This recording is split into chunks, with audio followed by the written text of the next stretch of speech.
Abran si quieren todo. Sí, abran. Está hermoso el día.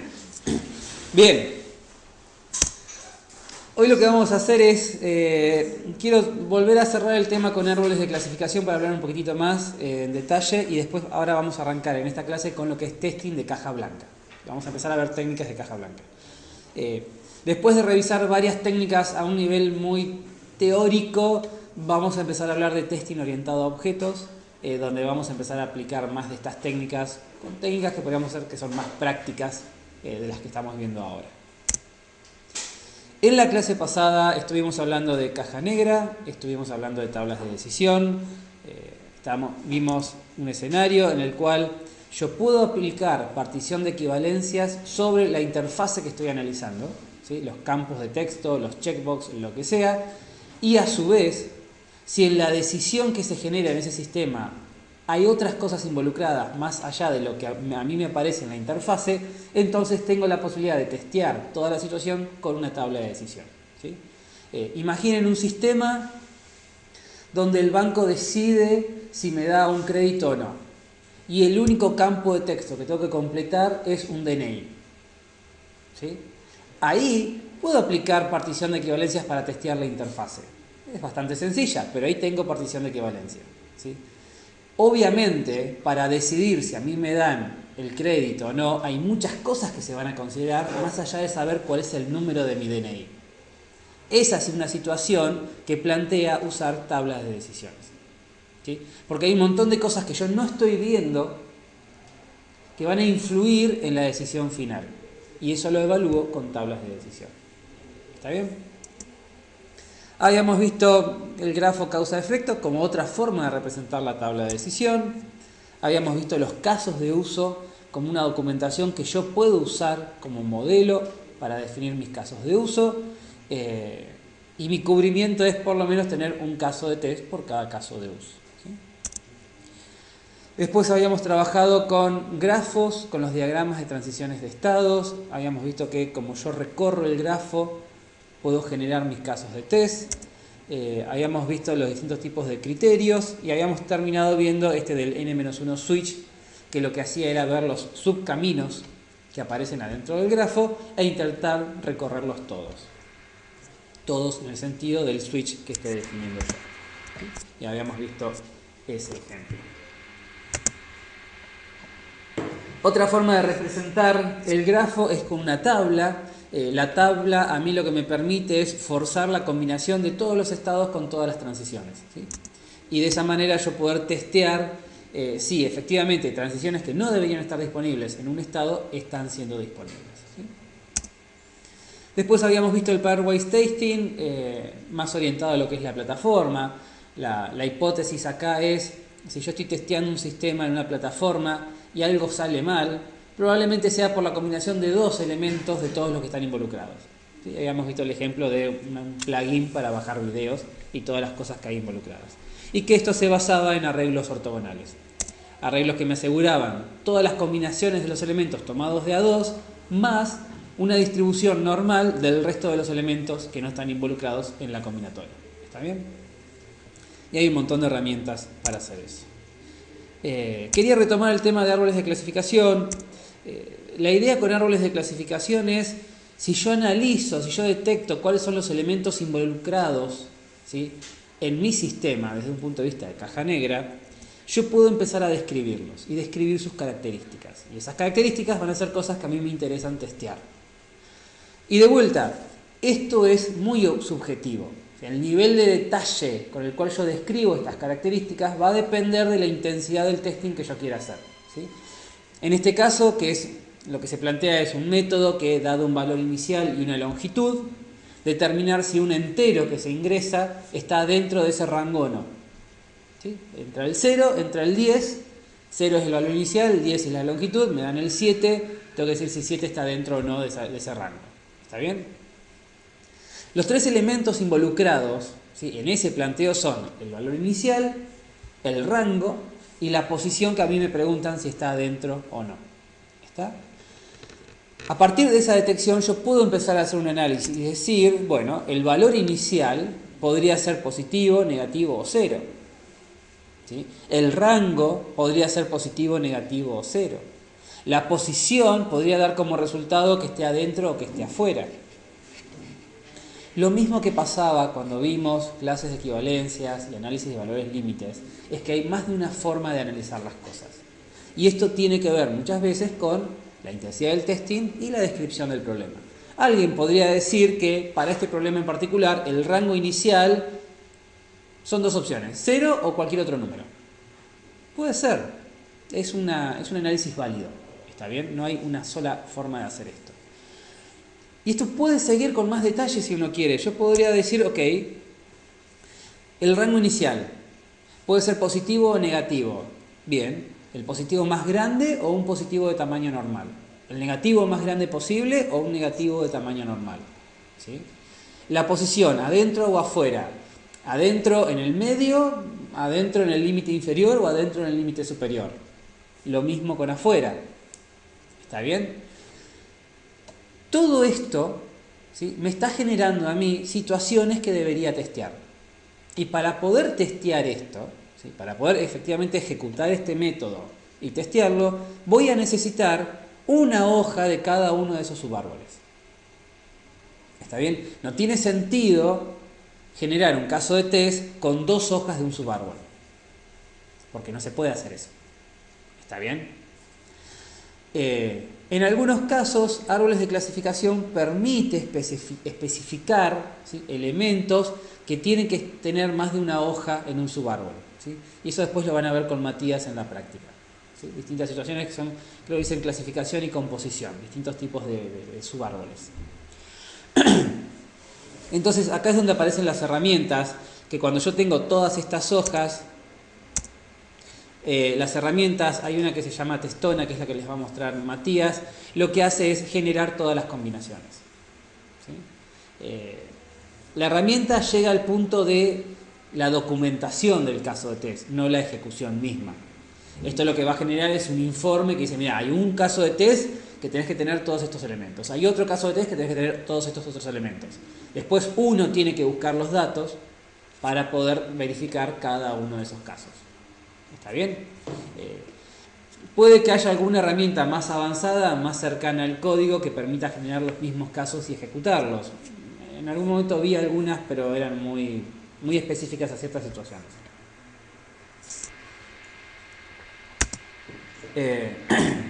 Bueno, y de esto hay mucho, y esto se usa mucho en sistemas embebidos, y queda un paper para que lean en la página sobre árboles de clasificación en sistemas embebidos.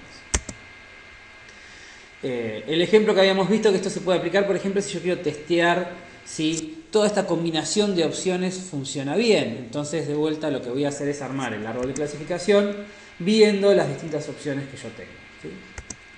Te quedaría algo de este estilo.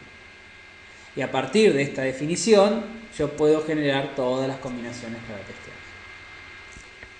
testear. Las herramientas como Testona permiten, de alguna forma, clasificar los casos de test.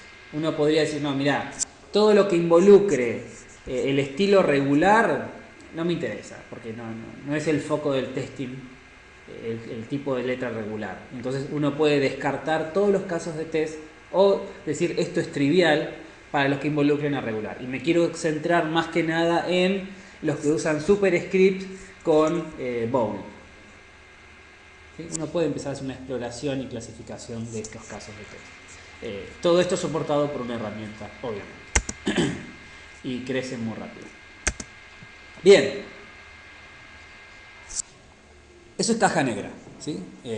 Basado en especificación. Analizamos la funcionalidad del sistema y la forma como la analizamos es analizando la especificación del sistema.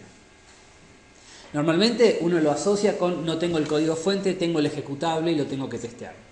Está bien, es una situación, pero igual teniendo el código fuente, un método en C# lo puedo testear con caja negra, ¿sí? Lo voy a hacer siguiendo la especificación del método. Pero siempre acá testeando funcionalidad. Cuando testeemos usabilidad, va a ser un testing de caja negra, pero no funcional. Vamos a apuntar a la usabilidad, la utilidad de las cosas, y eso lo vamos a ver más adelante. Dentro de lo que es funcional está el testing de caja blanca, cuando nosotros usamos el conocimiento del código fuente para definir nuestros casos de test. Y eso es lo que vamos a ver ahora. Y para hacerlo, necesitamos definir algunos formalismos.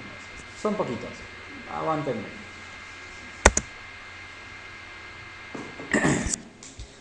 Un programa, ¿sí?, que podemos llamar programa P, lo podemos pensar como una función matemática. Una función que toma un conjunto de datos de un dominio, hace algo y me retorna un conjunto de datos de un codominio. Entonces, una función es una f que toma algo de D y me genera algo de R. ¿Está bien? Entonces, si yo pienso al programa P como una función, ¿sí?, P para un dato del dominio es una ejecución. O sea, P de D igual a R, vamos a llamarlo a una ejecución de P con D, donde D es un dato de este dominio, o conjunto de datos. ¿Está bien? Si P de D es correcto, es decir, si lo esperado es igual a lo observado, vamos a decir OK de P con D. ¿Sí? Si decimos OK de P, lo que estamos diciendo es que P es correcto para cada elemento D del dominio D grande.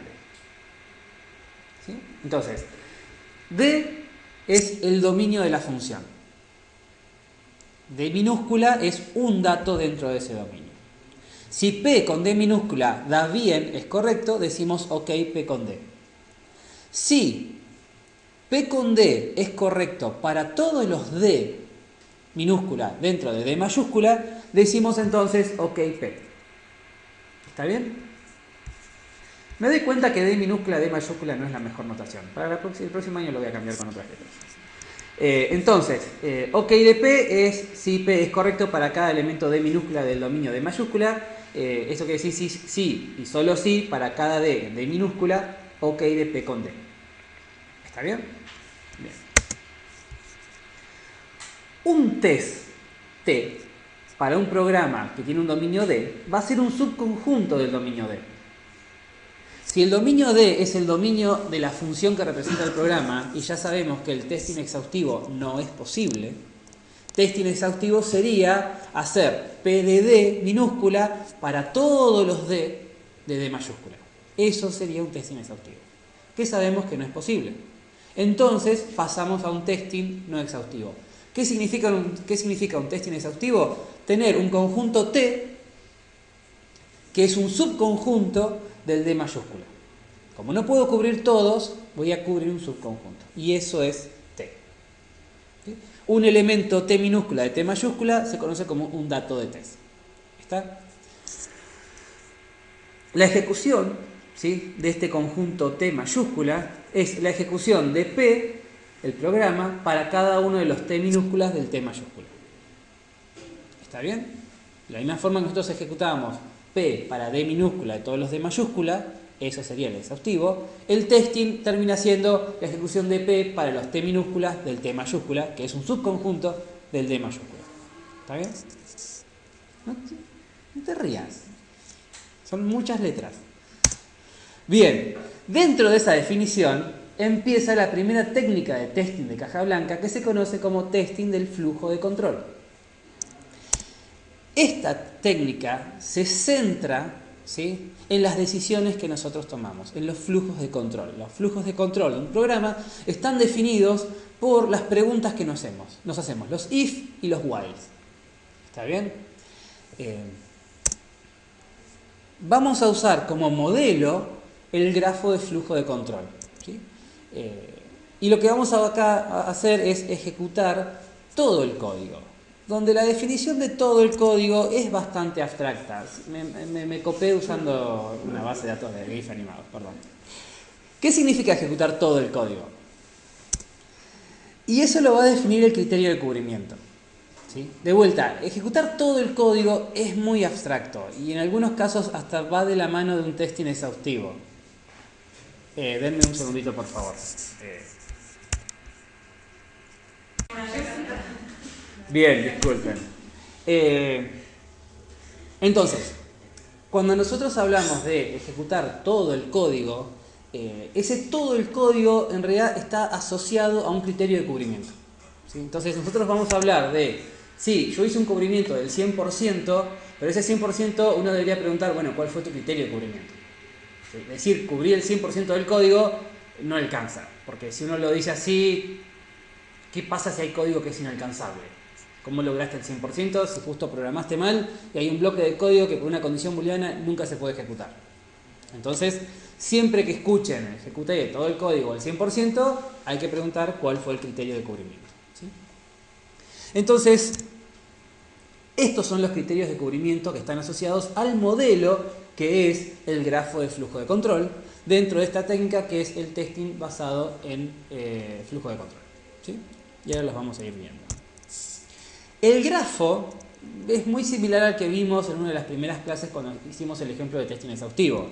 El grafo de flujo de control va a enfatizar lo que es el flujo de control. Entonces, lo que yo puedo ver de esta forma, que son dos bloques de código que se ejecutan en secuencia, dentro de lo que es un grafo de flujo de control, no es relevante, porque ahí no hay control. Ejecuto esto y después ejecuto esto otro. No hay decisión. Entonces, si yo tengo algo de este estilo, lo vamos a terminar representando como un único nodo, ¿sí? De vuelta, porque el énfasis está en el flujo de control. Si yo tengo un if con un then y no tengo un else, esto se representa así. B1 es la condición. Si la condición es verdadera, entonces ejecuto B2. Después de ejecutar B2 o si la condición fue falsa, me voy a B4. ¿Está bien? Un if then else es un rombo. El then y el else para cada lado y después termino con B4. Un while va a tener una condición booleana. Si es verdadera, ejecuto el bloque del código. Después de la ejecución del bloque, vuelvo a evaluar la condición booleana. Y si da falso, me voy para el bloque B3. ¿Sí? ¿Queda claro eso? Bien. Bien, tomemos este programa como ejemplo, cuyo grafo de flujo de control es ese. El primer criterio de cubrimiento que se presenta en esta técnica es el criterio de comandos. El criterio de comandos dice, un conjunto de test T va a satisfacer este criterio si solo si cada comando, una sentencia, es ejecutable del programa, es ejecutada al menos una vez. Entonces, el criterio de comandos se va a satisfacer si yo genero un conjunto de test T que me asegura que después de hacer P para cada T minúscula de ese T, yo ejecuté todas las líneas de código que podía llegar a ejecutar. ¿Sí? Eso se lee como visito todos los nodos del grafo. Yo necesito generar casos de test que me permitan a mí recorrer todos los nodos de mi grafo. ¿Está bien? En función de esta definición y este grafo, yo debería, por ejemplo, en este grafo en particular, el camino 1, 2, 3, 4, 5 visita todos los nodos. Lo que significa que ejecuta todas las sentencias. Si yo logro generar un conjunto de test T, números específicos, que yo al ingresarlos a esta función me recorren ese camino, tengo satisfecho el criterio de cubrimiento de caminos. El criterio de comandos, perdón. Por ejemplo, 2030. Acá puede ser cualquier número, lo único que necesito es que me aseguren pasar por 1, 2, 3, 4, 5. Entonces, podría llegar a necesitar más datos, obviamente. 2030 es un conjunto T que satisface el criterio de cubrimiento de comandos. La pregunta ¿es un buen testing? ¿Me asegura que todo funciona bien? ¿Qué opinan ustedes? No visitamos el arco que va de 2 a 4. Bien. Fíjense que visitar todos los nodos no implica visitar todos los arcos. En particular, y por eso está este ejemplo obviamente, fíjense que, como él dijo, el arco que va de 2 a 4 nunca lo recorremos.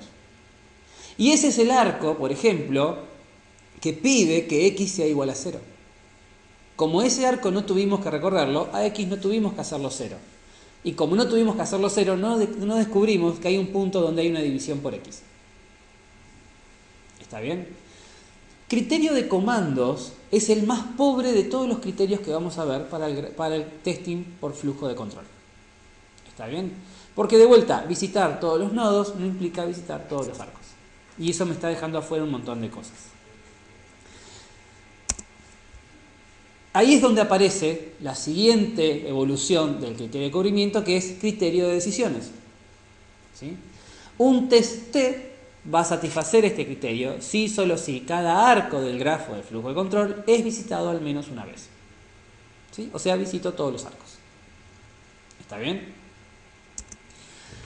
El camino 1, 2, 3, 4, 5 no visita todos los arcos. Por lo tanto, ese conjunto T que teníamos que verificaba el criterio de cubrimiento de comandos 2030 no satisface, no es suficiente para satisfacer el criterio de decisiones. Me sirve para comandos, no me sirve para decisiones. Necesito ahora generar otro caso más para ver si con eso me alcanza. Que obviamente sí, porque en realidad lo que yo necesito ahora es agregar un segundo camino que es 1, 2, 4, 5. Que eso lo puedo hacer con otro conjunto de T's que puede ser 0, 30. ¿Está bien? Con este conjunto de T's, que ahora tiene dos elementos, yo estoy visitando todos los arcos. Por lo tanto, estoy verificando el criterio de decisiones. ¿Está bien? Y ahora sí me permite encontrar el error que tenía este código. Sin embargo, hay mejores criterios todavía.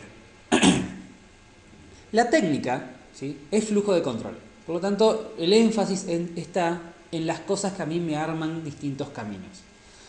El criterio de comandos es el peor de todos porque es el que no le importan las decisiones.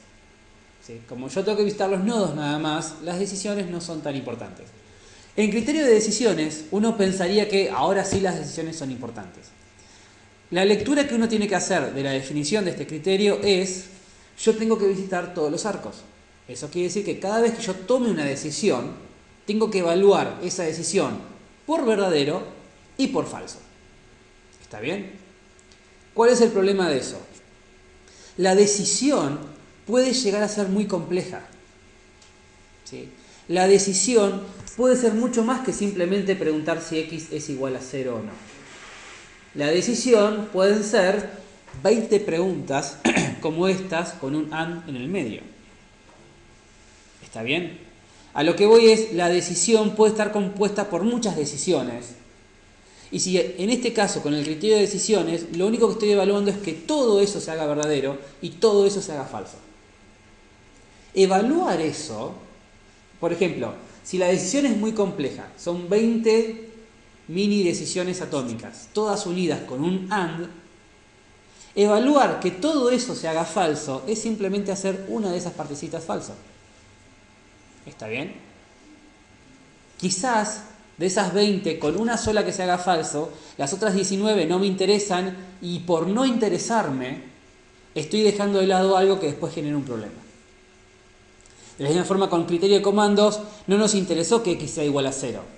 Y como no nos interesó, nos pasamos por arriba un error. Ahora, en criterio de decisiones, podemos hacer el mismo análisis si consideramos decisiones complejas. ¿Está bien? ¿Me siguen con esto? Por eso es que empiezan a evolucionar los criterios y empiezan a hacerse más complejos. El siguiente criterio que aparece es el que se conoce como condiciones y decisiones. Y ahora empezamos a analizar cuando la decisión es compleja. ¿Qué es lo que dice? Un conjunto T va a satisfacer este criterio si, solo si, cada condición simple, ¿sí?, una condición simple o atómica es lo mínimo que yo puedo llegar a dividir toda mi condición booleana, que aparece en cada decisión del programa, es evaluada al menos una vez por verdadero y al menos una vez a falso, para diferentes casos de test. Lo que está diciendo acá es, mira, olvídate, no mires más tus decisiones como grandes decisiones. Ahora tenés que centrarte en las decisiones atómicas. ¿Querés verificar este criterio? Genera casos de test tal que para cada condición atómica, en tus casos de test, una vez se haga verdadero y otra vez se haga falso. ¿Sí? ¿Cuál es el detalle de esto? Imaginen esta condición. ¿Sí? Tengo la condición 1, la condición 2 y tengo un if que tiene el AND. Lo que dice este criterio es: condición 1 y condición 2 se tienen que evaluar una vez por verdadero y una vez por falso. No habla nada de la combinación de los dos. Acá no estamos hablando de la tabla de verdad todavía. No estamos haciendo todas las combinaciones posibles. ¿Sí? Ese es el siguiente criterio. ¿Por qué tanta granularidad? ¿Por qué tanto detalle fino y por qué no ir directamente por la tabla de verdad y hacer todas las combinaciones? Porque esto lo que está haciendo es habilitando la posibilidad de regular la intensidad. Uno podría decir, sí, haces la tabla de verdad y está todo bien. Perfecto. La tabla de verdad es casi como el testing exhaustivo de una condición booleana. Y el testing exhaustivo no siempre es posible. Si realmente el testing exhaustivo de una condición booleana es demasiado complejo y por tiempo, recursos no se puede hacer, bueno, el paso anterior mejor posible es condiciones y decisiones. ¿Está bien? Por eso es que vemos tanto detalle y hay tanta granularidad en el análisis. ¿Qué significa? Que condiciones y decisiones en este caso, y una vez condición 1 tiene que aparecer por verdad, otra vez tiene que aparecer por falso. La combinación no importa, la armo yo como yo quiero. Entonces yo podría presentarlo de esta manera. Si yo hago un caso de test que en una ejecución condición 1 y condición 2 son las dos verdaderas y en la segunda ejecución las dos son falsas, ahí verifiqué condiciones y decisiones. Fíjense que tranquilamente podría haber hecho que en el primer caso la primera fila sea verdadero o falso y la segunda fila sea falso o verdadero. Sigo verificando condiciones y decisiones. ¿Cuál es el problema? Que la condición completa en los dos casos va a evaluar a falso. ¿Sí? Ese es el problema o la contra que uno vería en este criterio. Pero bueno, es un trade-off. ¿Está bien? El siguiente paso es criterio de condiciones múltiples, y esto es la tabla de verdad. Si vos tenés una condición booleana compuesta de condiciones atómicas, bueno, hace todo contra todos. Y ahí sí, obviamente, voy a tener más casos de test. Y sin duda que esto es lo mejor. El tema es hasta qué punto esto es alcanzable en lo que uno está haciendo. ¿Está? Por ejemplo, tomemos este código. Es parecido al anterior, pero el if ahora tiene un then y un else. ¿Qué genera este grafo de flujo de control? La condición booleana es este OR, x igual a 0 o y mayor a 0. Bajo condiciones y decisiones, este criterio, estas son las condiciones atómicas, la regla dice una vez por verdadero, una vez por falso. Entonces yo podría plantearlo de esta manera. Obviamente, si yo planteo esto, lo que necesito es buscar datos que efectivamente me validen las condiciones de esta manera. Por tanto, podrían ser esos datos. Y toda la condición termina evaluando de esta manera. ¿Sí? Ese es el conjunto de test T. En condiciones múltiples, que voy a tener todas las combinaciones, de vuelta voy a tener que buscar datos para validarlas, voy a tener esos resultados. Y ese va a ser mi conjunto de test. ¿Está bien? Acá hay un problema que estoy dejando de lado que no es trivial, que es buscar los datos. ¿Sí? En este caso es muy sencillo ver los datos porque el dato que está involucrado en la condición booleana es el dato de entrada. O sea, el dato de entrada que yo meto es el que termina estando en la condición booleana. ¿Qué pasa si en el medio entre que yo meto un dato y se usa en una condición booleana hay 25 operaciones matemáticas? Eso complica la búsqueda del dato y la complica mucho. Hay técnicas para resolver eso de una forma más sencilla. La técnica no es sencilla, el resultado es un poco más sencillo. El siguiente criterio que aparece es la evolución a condiciones múltiples, que es el criterio de caminos. ¿Sí? Porque en todos estos casos, cuando yo veo estas condiciones que afectan las condiciones, los criterios que afectan las condiciones booleanas, lo que estoy viendo es, en mi grafo, cada vez que aparece una bifurcación, analizo esa bifurcación. Pero la analizo local a esa bifurcación. En particular, si yo tengo estos dos rombos alineados, cualquiera de los criterios que vimos antes que involucran decisiones, lo que dicen es, bueno, en este rombo donde está el 2, y una vez anda por el 3 y otra vez anda por el 4. ¿Sí? En este rombo que está en el 6, una vez anda por el 7 y otra vez anda por el 8. Pero los criterios que vimos hasta ahora, ninguno vincula la decisión que yo tomé de 6 a 7 con la decisión que yo tomé con 2 a 4. ¿Está bien? Por cómo están planteados los criterios, yo podría haber generado casos de test que, estando en el 6, va por el 7, estando en el 6, va por el 8, pero en los dos casos, cuando estuve por el 2, fui por el 3. Eso quiere decir que jamás exploré las opciones del 6 habiendo pasado por el 4. ¿Está bien? Eso ocurre con los criterios anteriores. ¿Qué es lo que dice el criterio de caminos? No, generar todas las combinaciones de caminos posibles. Y ahí uno se asegura este cubrimiento que acá hasta ahora no estamos teniendo. Esos son todos los caminos posibles que tenemos. Debería generar casos de test para recorrer todos esos caminos, ¿sí? Que no siempre es trivial.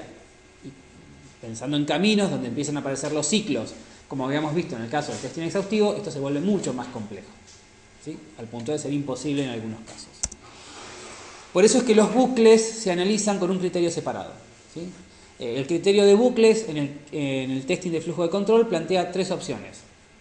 Todo bucle habría que considerarlo con 0 ciclos. Si es posible determinar la cantidad máxima de ciclos, ejecutar con la cantidad máxima de ciclos. Si es posible ejecutar con la cantidad promedio de ciclos, ejecutar con la cantidad promedio de ciclos. Pero estas dos últimas opciones, máximo y promedio, no siempre son posibles, ¿sí? Si tengo un for, probablemente sea posible saber el máximo. Si tengo un while, quizás no. ¿Está bien?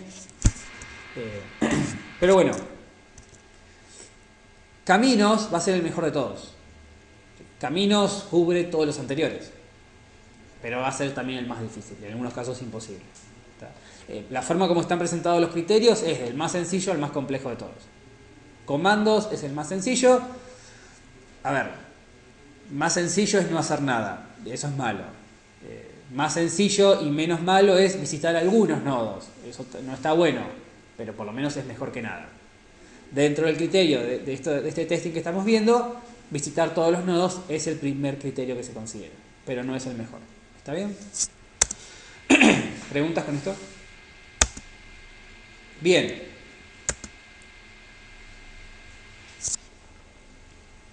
Este problema que yo les decía, que a veces no es trivial buscar los datos que me hacen recorrer un camino en particular, se resuelve a través de algo que se llama ejecución y evaluación simbólica.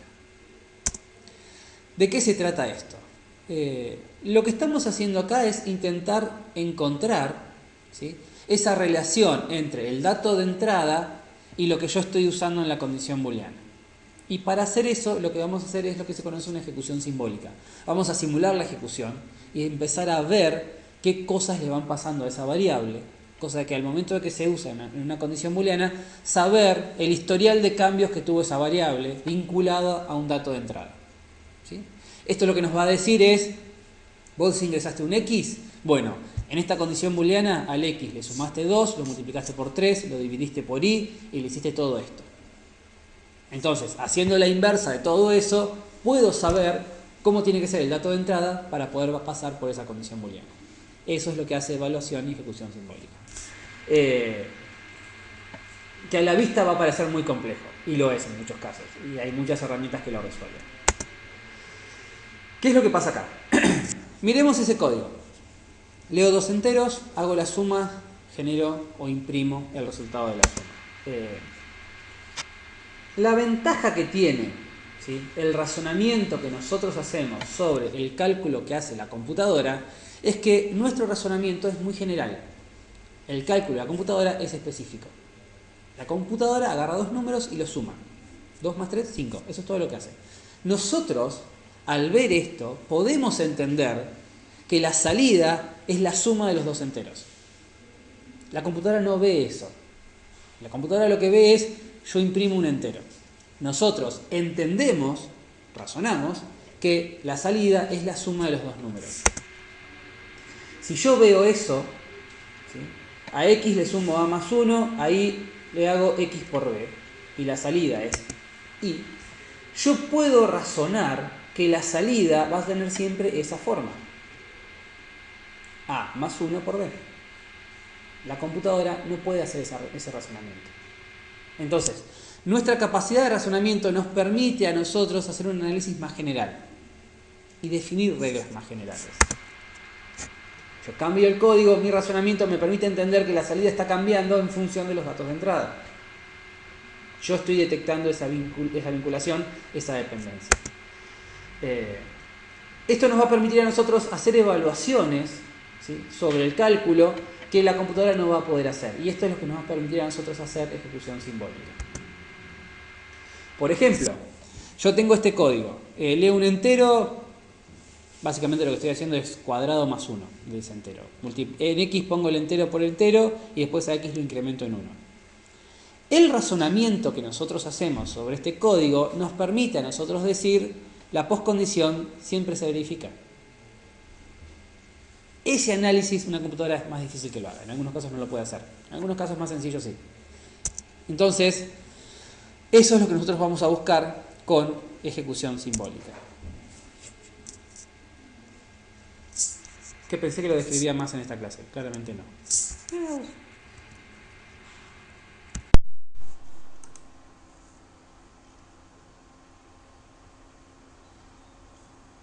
Bien, entonces, en resumen, en la clase de hoy terminamos con lo que es testing de caja negra basado en la especificación y comenzamos a definir lo que es testing de caja blanca, en donde basamos el diseño de nuestros casos de test en función del conocimiento del código fuente.